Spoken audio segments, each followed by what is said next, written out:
So it's only been 2 games of the NFL season, and there's probably a pretty long list of players you're just ready to drop. Like, come on, these guys haven't done anything yet. Is it too soon? Well, when is it too soon to stash a guy who hasn't done anything and put him on your bench in case he goes off? It's never too soon. Do last week's stashes really become this week's hot waiver wire ad? How about it just happened? Guys like Alec Ayamanor of the Titans, Blake Tuten of the Jags, Keyshawn Judkins of the Browns. Those are just a couple of the players I talked about last week. So who's going to go off and be those hot ads this coming week? Let's find out. Unfortunately, we've got to start with quarterback because I know a lot of you are looking for help. Joe Burrow is out. And the most obvious direction to go is his backup, Jake Browning. Nobody wants to go there because, come on, this is a backup quarterback, a career backup. And you saw he almost blew that game for the Bengals. 3 interceptions last week. But guess what? If you don't have a guy like Daniel Jones, or like Jared Goff or Dak Prescott, just casually sitting on waivers, and you look at the rest of the field, like, I don't really know here. You don't want to go with Carson Wentz. You don't want to go with Marcus Mariota. Those guys have had their chance. Go Jake Browning. Yeah, he did throw 3 picks in relief of Joe Burrow, not even a full game last week. But guess what? He also threw for 2 touchdowns and ran for 1. And that's something that he actually does bring to the table that Joe Burrow doesn't. This guy does run a little bit. Those of you who recall Joe Burrow's injury history, this isn't the first time we've been here after all. Remember that a couple years ago, Browning filled in for more than half the season, and he was actually pretty serviceable. In fact, that season, 2023, he threw for 11 touchdowns compared to 7 picks, and this was in 7 starts. He briefly appeared in another game in relief of Burrow when he did get hurt. And he ran for 3 touchdowns in those 7 starts. But also, check it out, a 71.5% completion percentage. He'll get the ball to his receivers. And, having Jamar Chase and T. Higgins is a pretty good start. And Chase Brown catching the ball out of the backfield. And so you can't say this is great for Chase or Higgins, but we're talking quarterback here. This is great for Browning. There's not a lot of quarterbacks who can fall into a better position. So you might be asking, why am I telling you to stash Jake Browning? If he's that good, why not just pick him up and start him now? Well, the schedule does matter. In week 3, Bengals are going on the road to face the Vikings. Pretty tough defense there. And week 4, it's on the road to face Denver. Not a good spot, either of those 2 games for Jake Browning. And so, yeah, I'd rather in the short term go with somebody else, somebody who's got a much better matchup. But then the schedule lightens up. This team will get used to having Browning as his quarterback. He's always going to have some weekly upside. I would just prefer to wait till they're back home with not the fiercest of defenses on the other side. And for better or worse, look, the fact that the Bengals defense is not very good, it works in Browning's favor because they're going to have to, like it or not, air the ball out quite a bit this season. In your single QB leagues, I'd say just kind of take a wait and see approach here. You don't have to stash any backup quarterback, much less a guy like Browning. In your 2 quarterback super flex leagues, I think he's pretty much an immediate add. And again, you don't have to start him this week or next week, but definitely keep him on your bench. If you're in a deep enough single QB league and you're really kind of shaky as far as what's out there at quarterback, you know what? It wouldn't hurt. Now, if you are in a 2 QB super flex league or one of those crazy leagues where everybody for some reason feels compelled to roster 2 or 3 quarterbacks, all right, Browning's not available. Let's look ahead. Maybe Dylan Gabriel is going to be a starting quarterback pretty soon because it doesn't look like Joe Flacco is going to last much longer at this rate. Despite the fact that the Browns lead the NFL in dropbacks and Flacco is the league leader in pass attempts, the fantasy goodness has not been there. Flacco just 2 touchdowns in 2 games compared to 3 interceptions. And right now, he ranks 31st in success rate. All the talk of the hype was about Shadur Sanders landing in Cleveland, right? Maybe this is the team that gives him a shot, but let's recall that it was Dylan Gabriel who was actually drafted by the Browns, got him first in the 3rd round. That's not bad in terms of draft stock for a quarterback in what was a really thin QB class. And look, we knew Flacco was a placeholder. He might not be holding that place much longer, honestly, after this week. That could be it. You already saw in relief of him in the end of week 2, Gabriel did come in, make a cameo. It's pretty obvious he's next up, and so we might see him as a starting quarterback very soon. And sure, Gabriel's not a guy who's going to make highlight plays with his legs, not a guy who's got a rocket arm. He's efficient, and he could be an efficient passer in the NFL level. 3 straight seasons in college, he threw for over 3,000 yards, 25 touchdowns in 2022, 30 each of the last 2 years playing for big programs like Oklahoma and Oregon. And what's really impressive is his completion percentage kept rising from 62.7 to 69.3 to 72.9%. Again, I get it. College game, not exactly the same, but we're talking about a major program here and a guy who is going to get a shot very soon. Cleveland Browns aren't exactly the most rich with skill players, but Jerry Jeudy, Cedric Tillman, two tight ends that are capable pass catchers, it's good enough. Now, unlike Browning, I wouldn't stash Gabriel in a one QB league, even if you're not thrilled with your starting quarterback. But in those deeper leagues, then go ahead and let's speculate here. I know you're waiting for some running backs. Here come the running backs. Kind of similar to a guy like Flacco. The age difference is not nearly the same. I'm not saying it is, but it feels like Nick Chubb has been around forever. The former Cleveland Brown, now in Houston.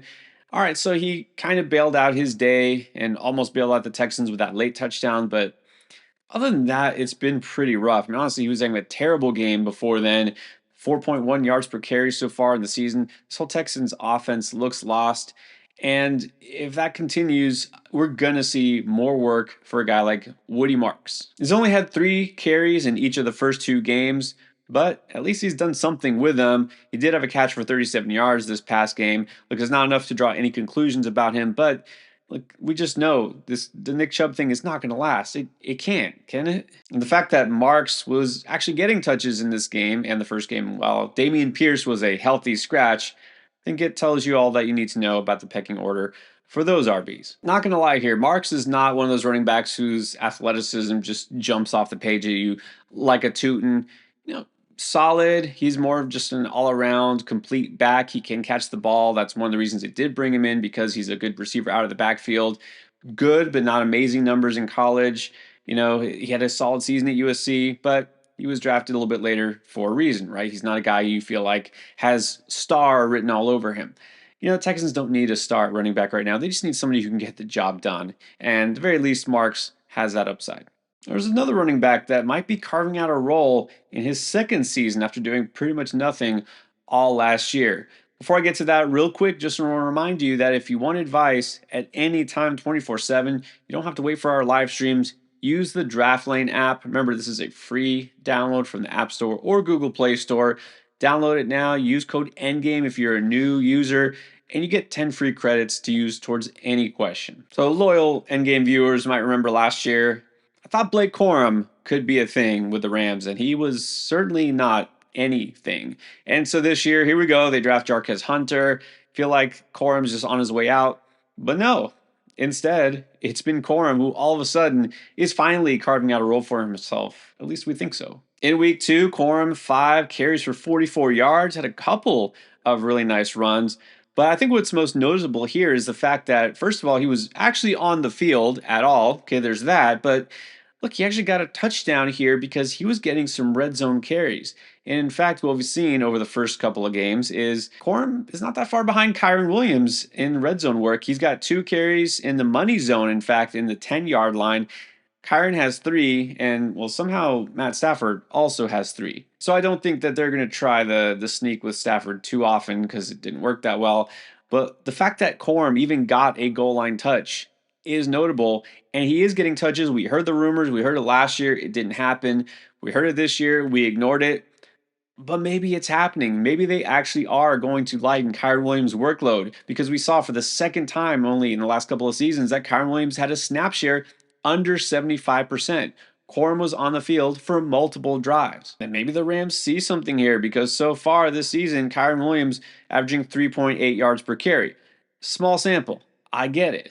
But again, the noise now maybe is actually becoming something tangible when we see Corum getting on the field. And if he continues to look explosive where Kyron doesn't, maybe this trend actually continues to increase. I'd say if you are a Kyron Williams owner, not a bad idea to stash Corum. If you're in a deep enough league, you're cutting bait on some players that you don't need anymore anyways, it's never a bad idea to stash a high upside running back in a really good offense like Corum. Or how about a high upside wide receiver in a good offense? All right, so this is not a rookie, a second-year player. Romeo Doubs has been around for a while. And why am I talking about Romeo Doubs as a stash? Well, he's not really owned that many leagues. In fact, 17% on Yahoo, 24% on Sleeper, even. A lot of people just aren't interested in Romeo Dobbs, and I get it. He's kind of boring. He never really has a big game unless you aren't expecting him to. But things are a little different now. Jaden Reed out for several weeks. We know this. Christian Watson out for most of the year, if not the whole thing. We don't really know here. Look, Matthew Golden, big on. Definitely get Matthew Golden. But you can't because Matthew Golden is already rostered in most leagues. And so Romeo Dobbs is the guy who, look, maybe even before Golden becomes relevant, might lead the way here. He's got that connection with Jordan Love, and he's actually been productive in the past as well. For his career, Romeo Dobbs has 16 touchdowns in 45 games. We know he's usually good to score every couple of games. But what we've also seen is that he can be productive as a receiver when Christian Watson isn't out there to soak up targets. In fact, for his career, 14.3 PPR points per game without Watson. And now you're telling me that Reed is out of the picture as well? Look, I'm not saying Romeo Dobbs is going to go off or anything like that, but he's got a chance to make a dent here. And I don't think that he's worth a waiver wire pickup right now. This is why I'm telling you he's a stash, not a must add.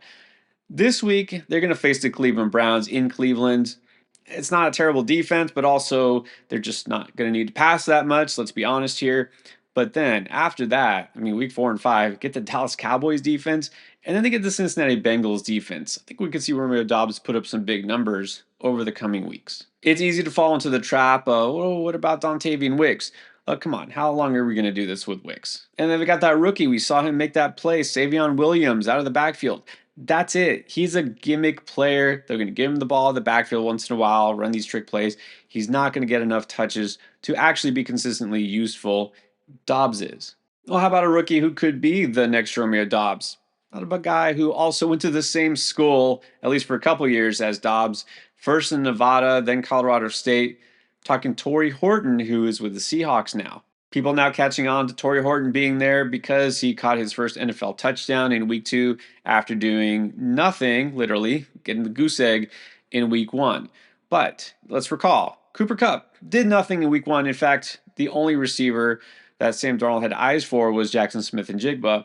And then we saw it change in week 2, and Cooper Kupp actually did something, and then Torrey Horton was third on the team in targets. Not a whole lot. I mean, it was only 4, but also worth noting that after Jason and Kupp, Torrey Horton was the only wide receiver who even got a target. This is a limited offense. I mean, let's face it, it's going to be very vanilla here. They want to run the ball. They're going to not use a whole lot of different personnel.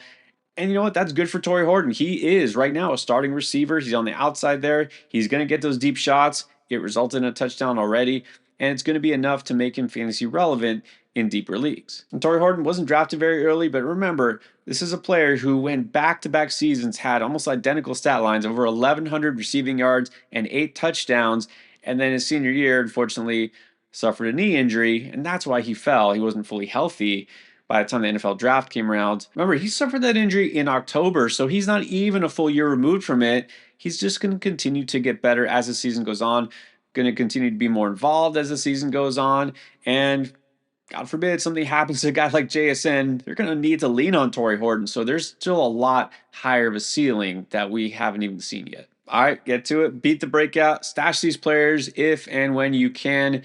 You know what? Today's stash is tomorrow's hot pickup. Get them before it's too late. Also, make sure you set your lineup for the here and now. Start sit advice and everything you need to win in week 3 is right here.